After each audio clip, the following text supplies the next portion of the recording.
Welcome back to Lariat TV News. This week we commemorate those fallen on 9/11. I'm Tatum Vickers. And I'm Kendall Rickett. First, we have important coverage of Baylor's prayer gathering in honor of political activist Charlie Kirk. 2 students organized a prayer circle after the assassination of Charlie Kirk. LTVN's Marissa Muniz has the details. Conservative activist Charlie Kirk was assassinated Wednesday afternoon at an event held at Utah Valley University. This appearance was the first stop of his 2025 Fall American Comeback Tour. This evening, Baylor students gathered for a prayer circle on Fountain Mall in memory of his life. It made me so absolutely heartbroken, and I prayed about it, and God put it on my heart. It was like, call people together, call people of the Lord. You were blessed to be at a school where it's built on the foundation of Christ. Sophomore Ellie Bradford then texted her friend Grace Armstrong, and the two got to planning. We prayed before we came, and we were like, you know what? If it's just us two, then it's just us two, and we can glorify God, and we can just lift the Kirks up to Him. Back in 2021, Kirk visited Baylor University as part of Turning Point USA's Exposing Critical Racism Tour, hosted by Baylor's chapter of TP USA. Current president of the chapter at Baylor, Peter Fernandez, even got the opportunity to sit down for breakfast with him. To have somebody be that close to you and interact with them, shake his hand, and then to see something tragic like that happen is just, it's certainly rocked me today. He says Kirk has inspired him to keep having conversations with the other side. Because it's when we stop having those conversations that we start thinking evil things and ignorant things about the other side. And if we continue to do that over and over again, we're going to end up in a situation like we have today. Fernandez says this prayer circle was a God-driven moment, and he plans to gear TP USA events more toward faith. I really do think that it's ironic to even use the term turning point, but I feel like it is a turning point in our country's history, not just from a political standpoint, but I feel like there's going to be a lot of people who come to Jesus. Students ended the night with worship and reflection. For Lariat TV News, I'm Marissa Muniz. The investigation is still ongoing. The Waco Fire Department held a special commemoration this Thursday to honor the lives lost in the September 11th attacks. At 7:40 a.m., fire stations across Waco pulled their trucks outside and stood at attention. Alarms sounded at key moments: 7:46, 8:03, 8:37, and 9:03, marking the exact times the Twin Towers, the Pentagon, and Flight 93 were struck. So it's a big part of the fire department. Fire service everywhere. Just like today, it's taken a big part of our day to respect the brothers and sisters that fell on 9/11 and just show our respect. The department says it will continue this tradition each year, ensuring the legacy of 9/11 lives on through service and solidarity. Baylor University is shifting from physical ID cards and moving to digital IDs. LTVN's Maren Small shows us how the change is shaping campus life.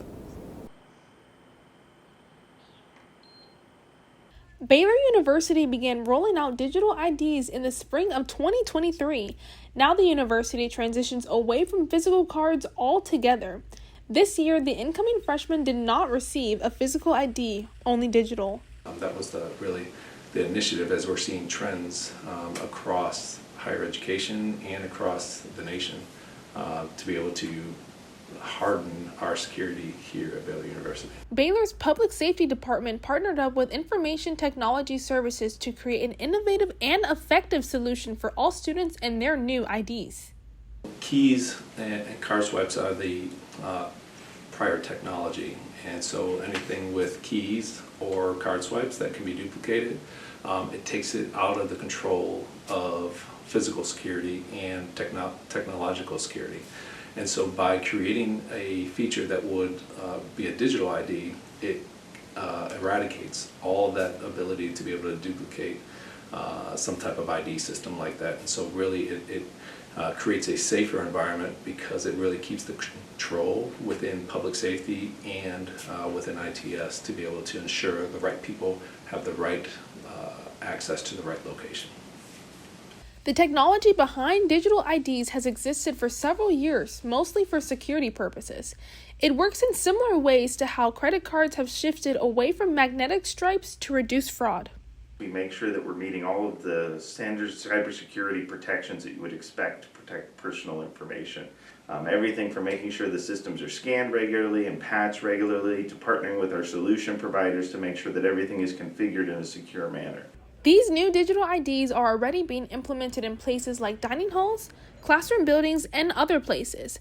Allen's plan for the future is to expand the use of digital IDs and take more precaution to ensure student safety and easy access. I think for most students, this is actually becoming a situation where it's easier. It's a lot less friction, right? Even when you go through the dining halls, somebody's not having to slide a card anymore, right? It's just a quick tap and go. And I think from that perspective is we've actually increased security while also increasing the convenience for our students. For Lariat TV News, I'm Maren Small.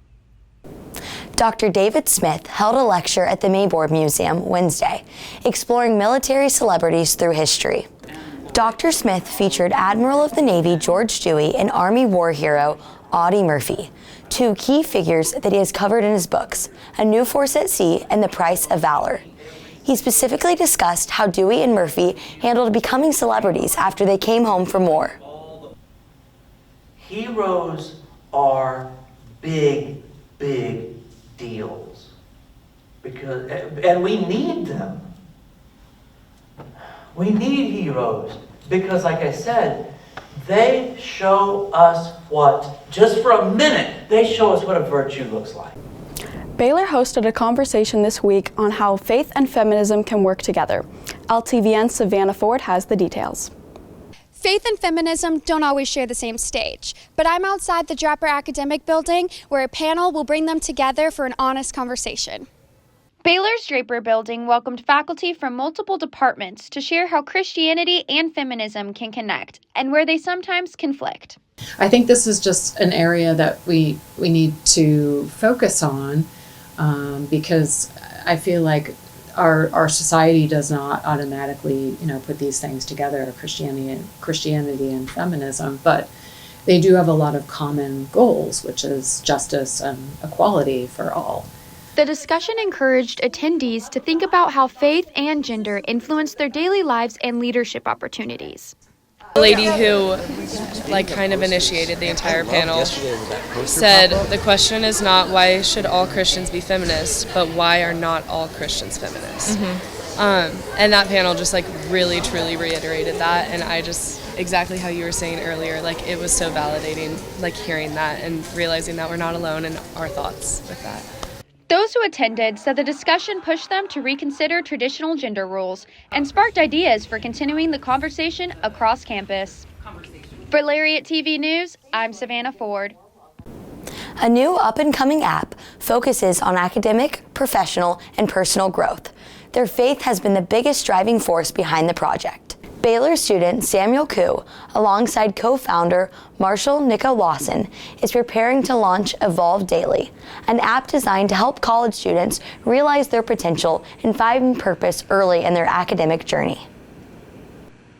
We want people to take small steps every day to become the person they want to be, because our whole mission is we want to help students realize their potential and find their purpose, because a lot of times college students don't really know what they want to do with their life, especially early in their college career. Coming up, Baylor had its second largest fundraising year in its history. And a theater in Waco renovates to a youth sports complex. Keep it here. Let there be light. Let there be roommates and teammates and strangers who become family. Let there be marching and cheering. Let there be challenging courses and time to share. Scholarship and championships. Let there be groundbreaking and soul-searching. Let there be laughter. Let there be joy. Let there be light. In the 2025 fiscal year, Baylor had its second best fundraising year ever, receiving $192 million in donations from the Baylor community. LTVN's Jacob Stowers has more. In the most recent fiscal year ending in May, the Advancement Department raised $192 million. Over the last 10 years, the Give Light campaign raised over $1.5 billion towards campus improvements and student endowments. Student scholarships to endowed chairs for our faculty members, those were some of the key components of that $1.5 billion effort. While the money is being allocated to many initiatives, Diffenderfer says the primary objective is to enhance the student experience. I would say 100% impacts the student experience here. That's why we raise the funds we do, is to advance the university, and the main part of that is enhancing the student experience. There were over 26,000 donors that contributed in the last fiscal year that ended in May, but the most surprising donor group was millennials. So we saw a significant uptick in the number of donors in that millennial generation over the course of the Give Light campaign, and making it even a more significant impact than we had anticipated. And I think that continued over the course of the last year. The Advancement Department is always trying to innovate, such as using new forms of communication and media. We have employed a virtual engagement officer. Her name is Faith, and she works with a group of young alumni, so alumni that graduated roughly 10 years ago, engaging them in the university through, whether that's through email, through text, through a variety of means to connect them back to the university. The Advancement Department is looking forward to the next fiscal year to continue supporting students and the university community. For Lariat TV News, I'm Jacob Stowers. Supreme Court Justice Brett Kavanaugh spoke at McLennan Community College Thursday as part of the Ken Starr Lecture Series, as patrons gathered inside the Highlands Gym to hear his role in interpreting cases based on the Constitution. Those who remained outside the building made their voices heard.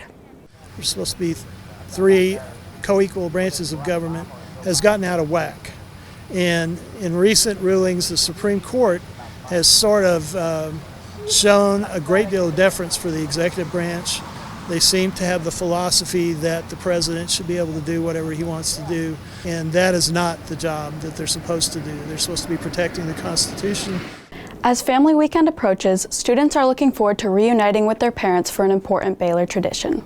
Some say that Family Weekend comes too soon after move-in, but they look forward to enjoying the various campus events, such as the Taste of Waco and the Lauren Daigle concert. This allows Baylor Bears to show their families what being at Baylor is like. My parents are flying down. I'm super excited. It means a lot to me. We're gonna go to the game, obviously, and then I'm playing in a tennis tournament on Sunday, so they extended their time here to come watch me play. But I think if it was later on, I would have been adapted more, so I could have shown them more around Waco, but I'm excited because I miss them a lot. The Regal Jewel Theater here in Waco is being renovated into a youth sports complex. Tatum Vickers has more on the story. From popcorn to playbooks, the former Regal Jewel Theater here in Waco is now being converted into a youth sports complex. The former theater will now be host to indoor training facilities and courts, aiming to give youth a place to play, grow, and compete. The Waco Warriors, a nonprofit focused on character building through sports and faith, is leading the transformation of this space. Man, we're really doing something big here in Waco, and not really for ourselves, but for literally for the community. It's not about us. It's not about our donors or our founders or our board. It's really, truly about trying to make a difference long term in the lives here and in the community here. The 80,000 square foot facility, equipped with several batting cages, a full weight room, indoor basketball courts, and fields, is something former Warriors hope the next generation makes the most of.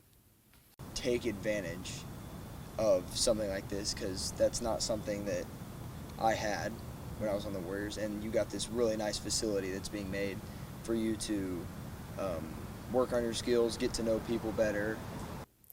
The project is expected to be completed by fall of 2026, but for Hearst and the Warriors, it's not just about sports. It's about building a legacy that can be sustained for generations to come.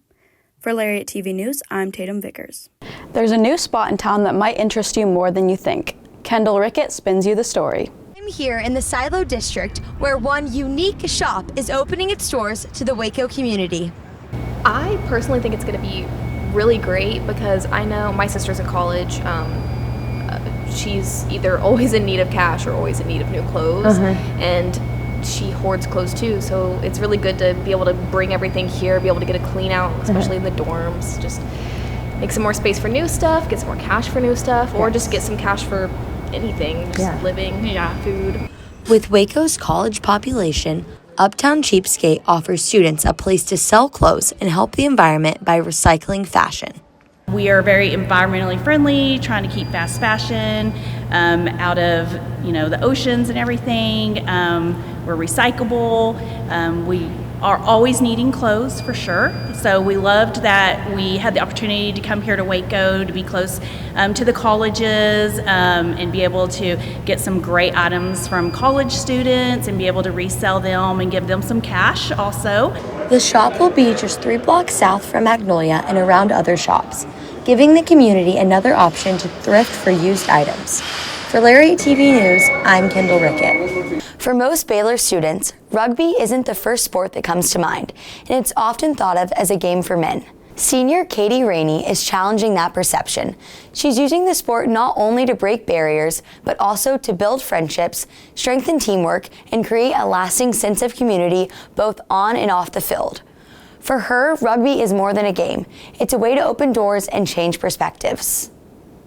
Yeah, it's actually been really interesting and super cool to see how supportive the community is here at Baylor. We actually have a super good relationship with the men's team too, and they're super good at encouraging us and getting us out here to play. And then everyone I've talked to just thinks it's so cool. I've never faced anyone being you play rugby, that's weird. Everyone's like, oh man, you're playing rugby, that's super cool. And so yeah, it's been encouraging actually getting to play this sport at Baylor. This past Saturday, Pet Circle Regional Animal Center celebrated its first birthday and looked toward the future. Aiden Richmond has the story. Today, Pet Circle Animal Center is celebrating 1 year of 24/7 work of connecting the Waco community to man's best friend. They're feeding, cleaning, caring for the animals, veterinary care, vaccines, spay, neuter. So we're caring for the animals around the clock, year round. So staff spends a lot of time with the animals, learning their personalities, getting them adopted or to rescue, to foster. So there's a lot of different components that go into kind of what we do, and we're always, needing more support, whether it's volunteers, fosters, or adopters. While workers get paid, it's those that come in on their free time and spend countless hours helping the animals that truly see a change in a pet when they leave the center. I know this girl who fostered a dog, and she had made the dog an Instagram, and I've literally cried over her post before because it's the dog here, it was so scared, and she wouldn't do anything. She just wanted to sit and just be petted, and now she plays with toys, she's potty trained, she goes everywhere with this girl, and it's just, oh my gosh, it's just literally the best feeling to see that. Recently, the center, working with the city of Waco, was granted $5 million to expand their clinic building and add isolation kennels. Yeah, so our current clinic is pretty small. So we have 7 staff and a veterinarian that work out of there. On high volume spay neuter days, it's really hard when there's everybody in there and we're moving a lot of animals in and out of there through surgery. It's they're kind of bumping into each other, and so having that added space to be able to accomplish more will definitely be very beneficial for us. Kennels at Pet Circle are full with over 250 dogs, both young and old, waiting for the right owner to come in and take them home. For Lariat TV News, I'm Aiden Richmond. Coming up, we tell you about a duo of international volleyball players adjusting to life at Baylor. And preview football's upcoming game versus Samford. Stay with us.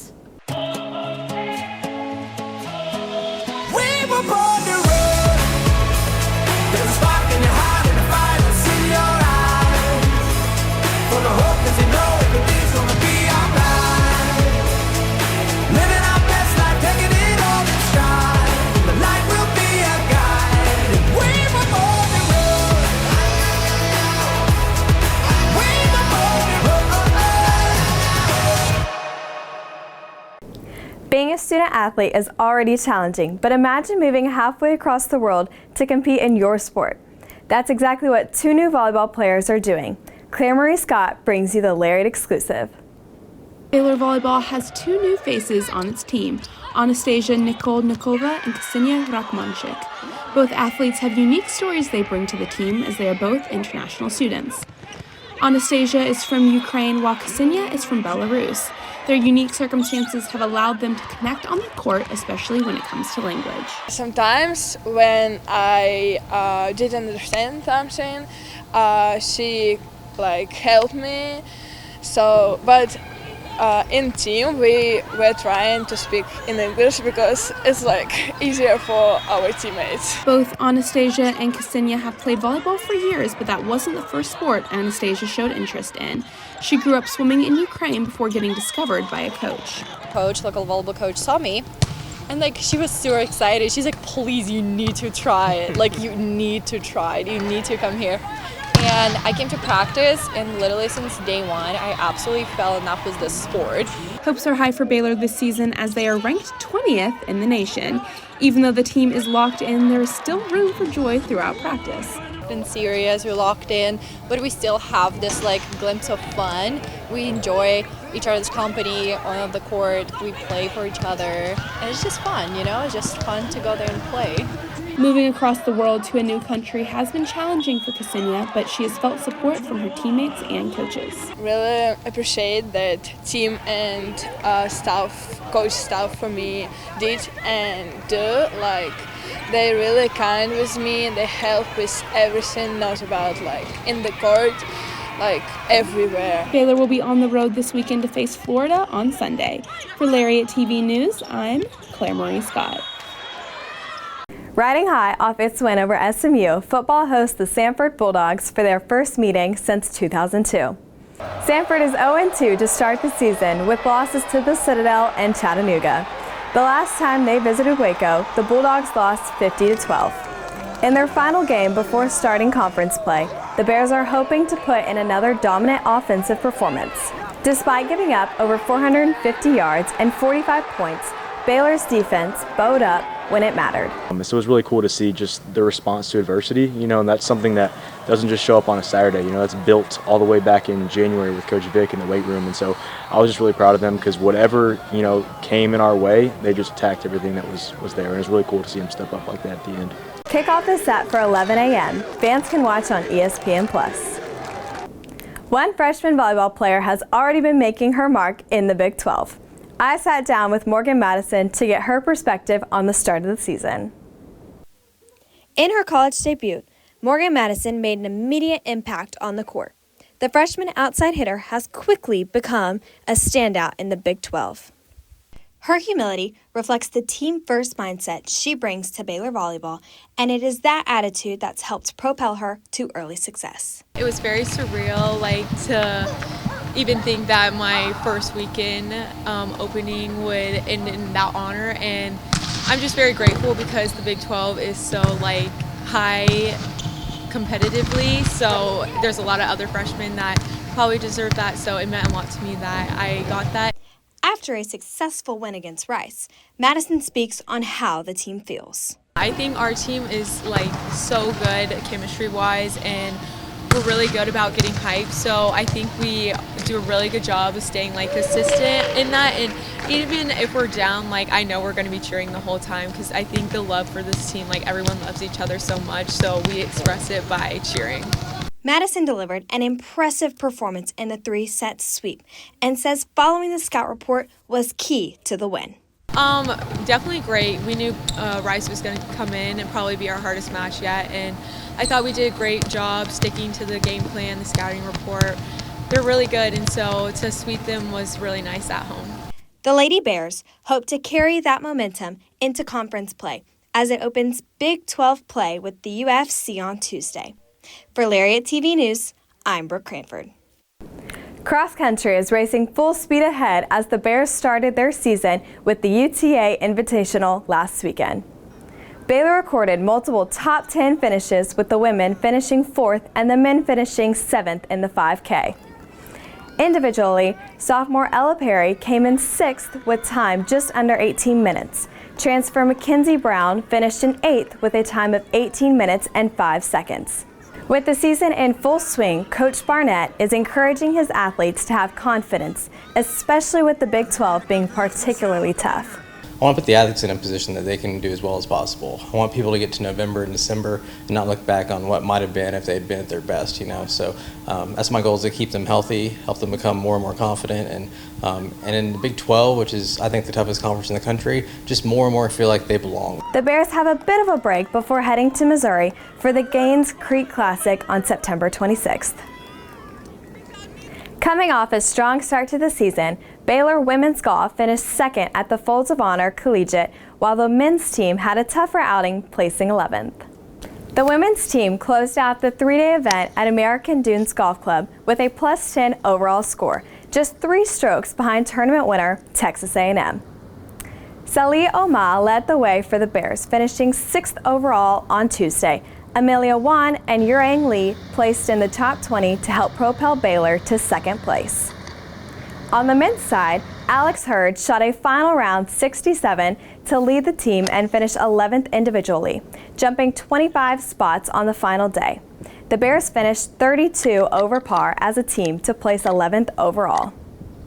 Next up, the women's team heads to Franklin, Tennessee for the Mason Rudolph Championship September 19th through the 21st, while the men's team will compete at the Fighting Illini Invitational in Chicago on those same dates.